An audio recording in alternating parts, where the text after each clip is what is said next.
Hi there and happy Wednesday. It is time. It's already March, if you can believe it. And I'm not so sure I'm ready for this, but I am ready for spring. I'm tired of the weather. I'm tired of the wind. Let's just all go to Mexico. That's my decision for today. Anyway, welcome to Q&A Wednesday, where we talk about questions that maybe my clients might have during the week or something that you may have thought about. Just keep in mind that we want to make sure that we keep you aware of the correct answer to things. You see so much garbage on TV and pills and cheats and all these things that people think work for maintaining good health, and it's not true. I want you to be healthy ever after. So we're going to talk a little bit about why you may have reached a plateau. That's a big one. I've actually talked to several people this week that are really hitting a point where they're just not seeing any more results. Hey, Nancy, it's good to see you, honey.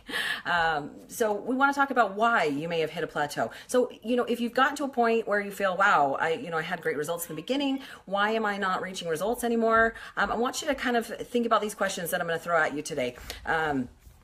Because one of them might apply to you. Some of them are simple, some of them are not so simple. You might have to get some things checked out. But let's talk about why you may have hit a plateau. So my first big one on this one for hitting a plateau is, are you tracking your food? Think about this. I know a lot of people find that it's really kind of time consuming to track what they're eating, but the problem being is if you don't know what you're doing, you don't know what to change. MyFitnessPal is super easy. You can enter your foods in there. You can even snap a picture of the barcode and it'll pop up the information for that food. All you have to do is enter into it what your serving size is, and it has a great database of foods that are already out there or people have entered in there. Now, make sure that you're being very accurate. Every once in a while, I'll see something pop up like, say chocolate cake, and it might say 300 calories, and then it doesn't say any sugar. You know that can't be accurate because, of course, chocolate cake's going to have sugar. That's what makes it taste so good. So if you're not tracking your food, how can you know whether you're getting enough calories or not enough? That's important. When people ask me what to do, the first thing I ask them is, are you tracking your food? It'll make it a whole lot easier for me to help you if you're already paying attention to what you're eating. Plus you might learn something as well, like, there's sugar in everything. Sometimes it's eating too much, and by tracking your food, you may get to know that. Thanks, Mahek. I appreciate the compliment. So, if you're tracking your food, you might realize, wow, I was eating a lot more than I thought I was, a lot more calories, a lot more fats or sugars. You may also not be eating enough. So keep that in mind, that probably my biggest issue with new clients is not that they're eating too much. A lot of them just aren't eating enough food. If you think about it, let me put this into perspective. When I weigh 210 pounds, I use something similar to MyFitnessPal and Fitbit, except for what's called a body bug. And what it did was it tracked how many calories that I would burn by tracking my body temperature, and then I would enter in my foods, just like you guys would do today with MyFitnessPal. And what would end up happening is that it would tell me that I approximately needed to eat about 2,400 calories. Okay, at 210 pounds, that's pretty appropriate. I was burning about 2,700 to 2,900 at the time.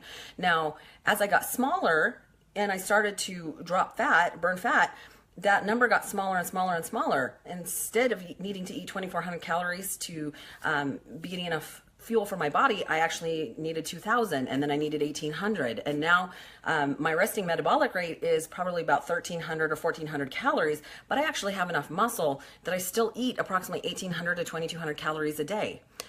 And I'm tiny. So if you're not eating enough food, your body assumes that you're starving. Okay, if you have bigger than 1,000 calorie deficit, your body is going to think, hey, she's starving. It doesn't know the difference between starvation and a diet. It doesn't know, hey, I'm going on a diet for a while. So it just assumes that you're not going to eat.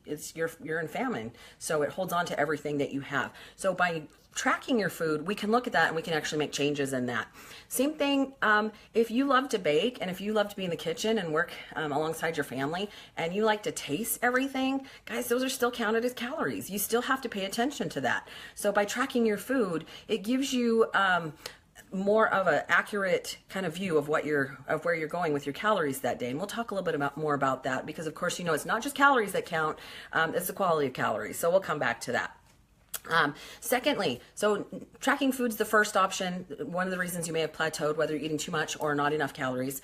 Oh, and by the way, I put this as, you might start out as one size and have one size gas tank or fuel tank, but the smaller you get, the smaller car that you drive, the smaller the gas tank. So as you do start to lose weight and get smaller, you'll actually need to eat less and less fuel. You'll need to eat less calories. So keep that in mind. Number 2, are you paying attention to the right measurements? You know how I feel about the scale. The scale is one tool of measurement, just one, and it's not always your friend. Not only that, but it's only measuring what you weigh. It doesn't tell you how much of that is water, how much of that is lean body mass or muscle. It doesn't tell you, that you drank an extra gallon of water that day. So it can actually be inaccurate when it comes to what you're trying to measure.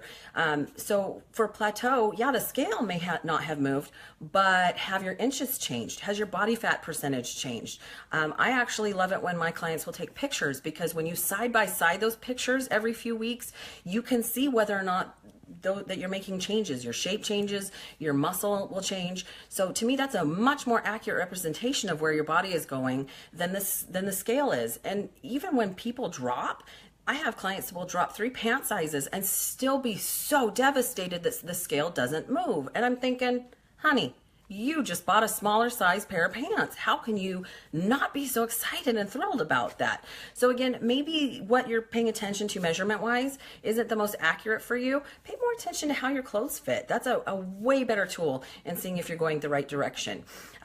Okay, next. Okay, this is a little more complicated one. So for a lot of people, when they've plateaued, especially for us as women, as we tend to get older, and even once we've had menopause or if we've had some issues with our hormones, we might need to have our hormones checked. When we start to have a loss of estrogen, our body actually has major changes that happen, and we tend to hold on to more body fat, and unfortunately we tend to hold it in our midsection, which means it's the visceral fat or the less healthy fat. So if you're struggling and you've tried everything else, all these things that we're going to talk about, and you're still not seeing changes, you've still hit that plateau, you might need to have your hormones tested. There's nothing wrong with possibly working with a specialist and adding some bioidentical hormone replacements. Be very, very aware of what you're taking, and don't just take your general practitioner's answer. I would actually go to somebody who knows hormones very well and knows the right type for you, because there is a difference. Did you actually know there's 3 types of estrogen? I didn't know that before. So keep that in mind. You might have that checked and possibly add something that can stabilize your hormones and make it a lot easier to burn body fat. Next, here's a good one. I always recommend that my clients do, once they get into the groove of things, do a free meal every week, which is not a free-for-all. However, that doesn't mean that you can go crazy. So maybe have you been having too much fun during your free or cheat meals? Those calories still make an impact and they still count. So maybe you need to rein back a little bit on your free meals or cheat meals. The difference between a free meal and a cheat meal is a free meal is just something that you would normally want to eat, but maybe it's not on your meal plan for the week. You're trying to eat really clean and really healthy, and maybe you're eating at a deficit. Know that if your body stays at a deficit for too long, your body again will stop and possibly plateau. And in order to spike your metabolism and get it running again, sometimes it's necessary to either meet your maintenance calories or even go a little bit above that. Now, a cheat meal is honestly just that. That means a free-for-all, which I don't necessarily recommend. Once in a while, it's okay, but if it derails you, it's probably not your best option. But if you've hit a plateau and you're struggling and you are having a free meal every week, you might need to rein that back a little bit, or maybe even take a week off and just eat really clean for the weekend. Okay. Maybe you need to change your exercise routine. For some people, when they plateau, maybe they've been doing the same things for a really long time. When it comes to cardio, which of course cardio boosts your metabolism when you do the activity, you burn more calories. The problem is the more that you do the same activity, the better your body gets at doing that. So it doesn't have to work as hard. It becomes more efficient at it. And this is one time we don't want your body to be more efficient, because we want to burn more calories. So maybe if you've been doing the elliptical for a really long time because it's comfortable, you like it, you can watch TV, whatever, maybe you need to switch it up. I love every once in a while to kind of jump in and do more of a HIIT style training. HIIT doesn't necessarily mean high impact, it's just high intensity. So, I might do something where I get my heart rate up a little bit. higher, and then I'll bring it back down for a minute. So I don't want to keep it up too high for too long. I don't want my body to switch to burning muscle as fuel. But by bringing it up and down and up and down a little bit, I get a much better calorie burn in a shorter amount of time. And it also has a better duration of burning after. It has an after effect afterwards as well. So Erica's asking if we have any cardio ideas. You know what? Honestly, it comes down to what do you like to do? You know, for me, honestly, I have my own cardio equipment because I do not want to get my hiney up at 4:30 in the morning and go out to the gym. So I have some of my own cardio equipment, but even I get bored of that. So maybe try a class that your gym puts on. Maybe you can go outside and run as the weather gets better. You could dance. You could do a video. You could dance around with your kids, wrestle with your man. Do something that's fun. It doesn't always have to be the same thing. Go buy a jump rope. That's actually great cardio. If you can't handle high impact though, definitely choose something that's a little bit easier on your knees and your feet. So, you know, you may use a treadmill. You may use equipment at the gym, but keep it interesting because again, your body actually gets pretty good at doing whatever it is that you do. So treadmills work great. You don't even have to run. Go at a high incline and walk uphill. That'll get your heart rate up, right? So keep in mind, if you're doing the same things over again, maybe you're in a rut, and maybe you need to pick it up a little bit. You know, if you pretty continuously always do the same thing and you never really kind of bring your heart rate up any higher, your body's just going to get super used to it. So jump rope's a good one, right? Yep, I kicked some guys' butts last night with a jump rope, and that was super fun. So, okay, so next, you know what? Okay, are you being honest with yourself? You know, sometimes I kind of have an idea that, you know, maybe my client's not telling me the total truth, and it's not my job to babysit or slap their hands or anything like that. I'm the coach, not the babysitter. But you know, the only person you're hurting is yourself. You know, if you're not being honest with yourself, you're not putting things into MyFitnessPal, you know, I can't help you there, right? So, you know, be aware if, you know, one lick here and, you know, buy your kids ice cream there, those still count and those still might make a difference. So, you know, lay it out. The only, like I said, even if you go off the deep end and eat a cheat meal that wasn't planned and go crazy for a day, put it in MyFitnessPal, right? That's your accountability. So you really do want to pay attention. And plus 2 weeks from now, if you're saying, okay, I've done really good for the 2 weeks, how come nothing's budged? Did you forget that you kind of went off the deep end for a day? It does make a difference. So definitely be honest with yourself. So heart rate that you should be at during cardio, really for the fat burn zone. If you pay attention to the equipment at the gym, they usually have little charts at the top. And it says 65%, and then there's ages, and then it says 80%, and really it's just a general number of heart rate there, but your 65% is your fat burn zone and the 80% is the endurance. So you can kind of go across and see what the approximate heart rate would be. And again, it's just a general number. There are calculators. Get on your phone, type in heart rate calculator and look it up, and it'll tell you what that approximate 65% is. There is a formula for that, but you know, most of us don't want to sit down and pencil and scratch it all out. But that just means that your body tends to burn fat in that zone at some point. Really, you can get your heart rate up to 80. I just wouldn't keep it up there for too long, right? You don't want to burn muscle as fuel. So that'll give you some ideas of how to, if you're not sure, you can always contact me later. We can figure it out and give you kind of a target zone. Okay. Here's a good one. You know what? Are you getting enough sleep? I know you don't think about things. It usually comes down to, am I exercising? Am I doing the right food? But you know what? If you're not getting enough sleep, your body cannot recover. It cannot build. It cannot burn fat.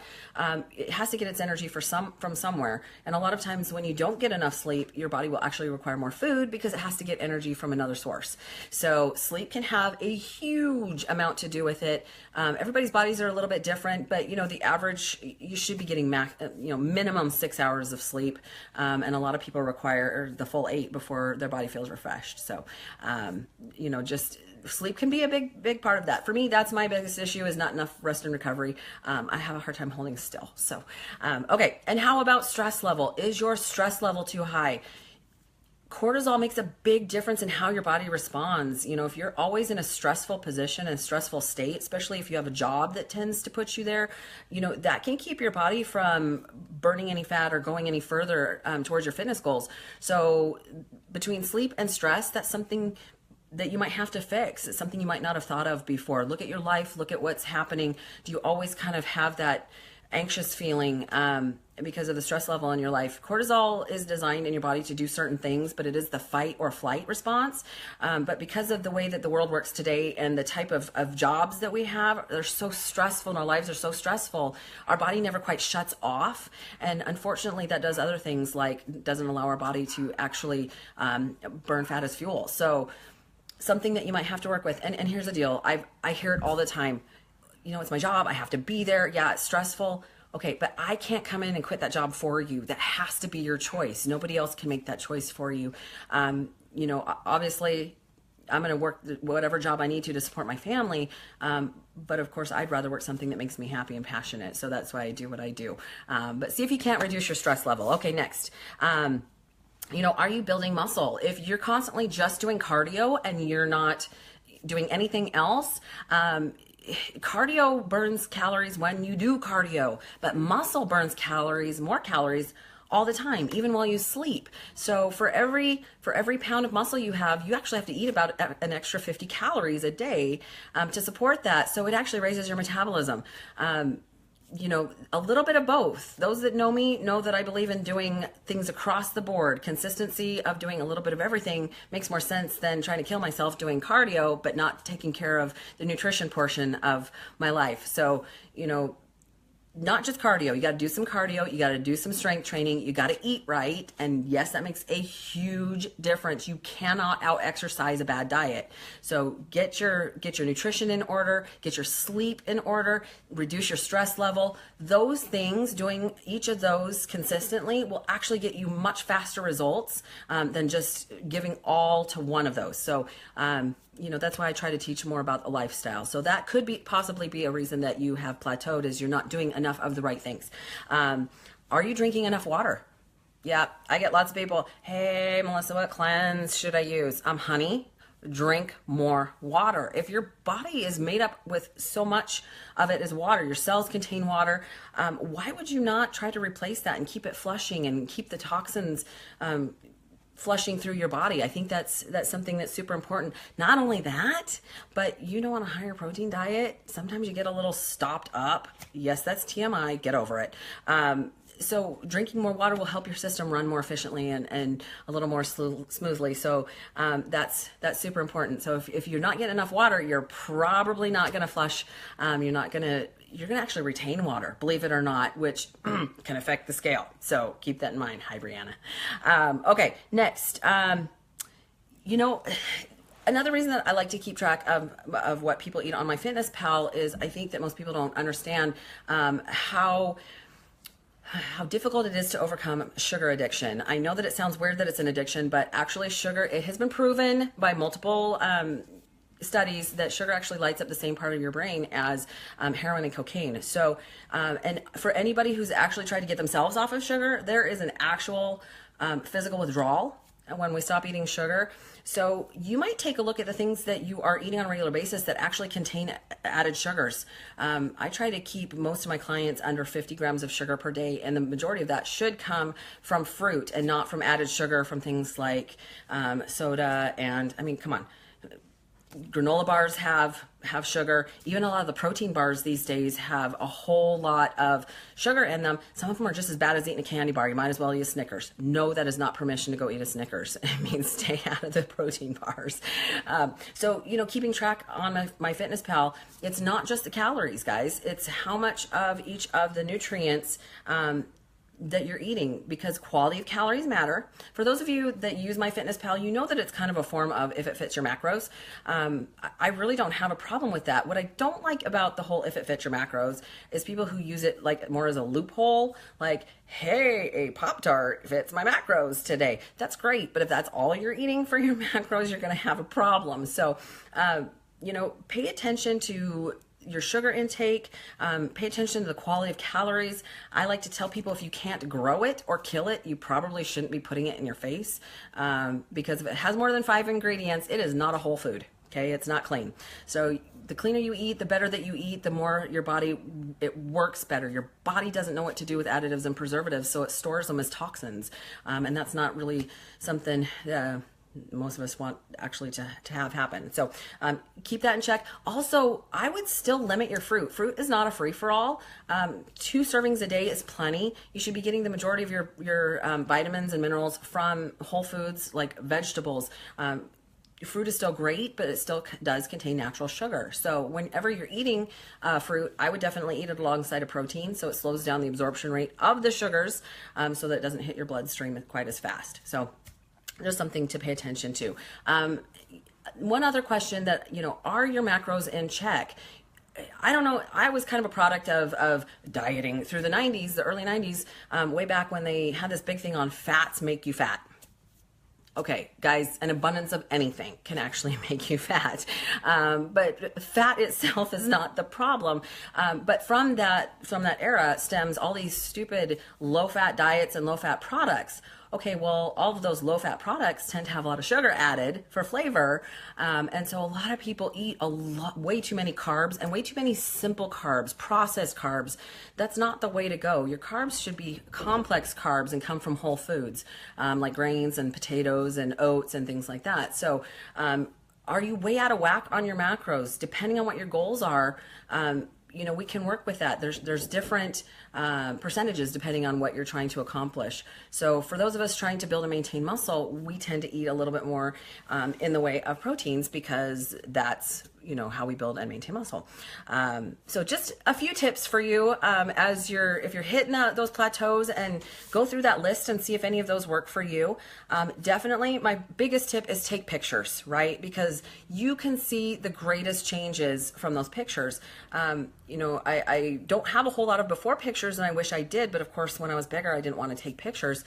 But when you see those changes and you side by side those to see your progress, that's how you see what's happening and what the best form of measurement really is for you is, are you getting leaner? Are you seeing your shape change? Are you seeing muscle come in places that you didn't have it there before? It's a whole lot easier for me to see what my clients are doing and what we need to do from then on as well. Another tip, check your vitamins and your supplements. Yeah, some of those actually contain calories, guys, and some of them contain sugars. I won't name names because she would probably kick me over the phone here, but we've had somebody discover just like recently that adult gummies have sugar in them and they have a lot of carbs, and those do count. So if you're taking minerals and vitamins that actually have sugars or extra calories in them, yeah, something just to think about. You may need to step it up. You may need to work a little bit harder. If you're doing the same weights you were 6 weeks ago, the same amounts, you're still hucking around 10s, you might need to move up to 15s, right? Progress a little bit farther. Lift heavier. Trust me, girls, you are not going to get bulky. Weights don't make you bulky. It's maintaining fat over top of the muscle that makes you bulky. And hopefully if you're doing it right, you're leaning out at the same time. So, and then also remember that the leaner that you're starting, when I was bigger and I started to make just basic changes, I saw pretty quick results, right? Because I was just eating a little bit healthier. My body started to respond really quickly. Now that I'm a much smaller person, if I want to see change, I actually have to be way more accurate at this point, because I can't just cut out soda and see a difference. If I drink soda with sugar in it, my body's going to immediately show a difference from how my body looks. So realize that depending on where you are in the process, if you're already a smaller, more petite person or a leaner person, the more important being really accurate about your portion sizes, about your macros, about all those things, the more accurate you actually have to be in order to see change. So, if you're just kind of eyeballing it and not using a scale and thinking, well, this should work, not so much. I still weigh and measure everything that I eat during the week. It makes it easier to put it into a container and go. I don't even have to think about it anymore. I do it all in advance, but I need to know that those are the portion sizes that they need to be, because even a little bit more than that could be 100 calories difference, and that might be the difference between being in a deficit and being over my calories for the day. So hopefully that helps you. Hopefully one of those things that we talked about today will help you get out of your plateau. even if you've fallen off the wagon, guys, get back on it. Go back to basics. Track your food, drink more water, move more. That's what it takes. If you have any questions or if we need to talk more about it, please feel free to contact me. My email's not working so fabulous right now, but you can actually message me through Facebook and ask any questions that you have. I have one of my kids banging on the door, so apparently it is time for me to go and take care of that. But have an incredible evening. I love you all, whether you're a former client of mine, a current client of mine, somebody who just follows just because hopefully I inspire you to do better. You know what? I love you all. So have an incredible night. Cheer for spring, and I'll talk to you next week.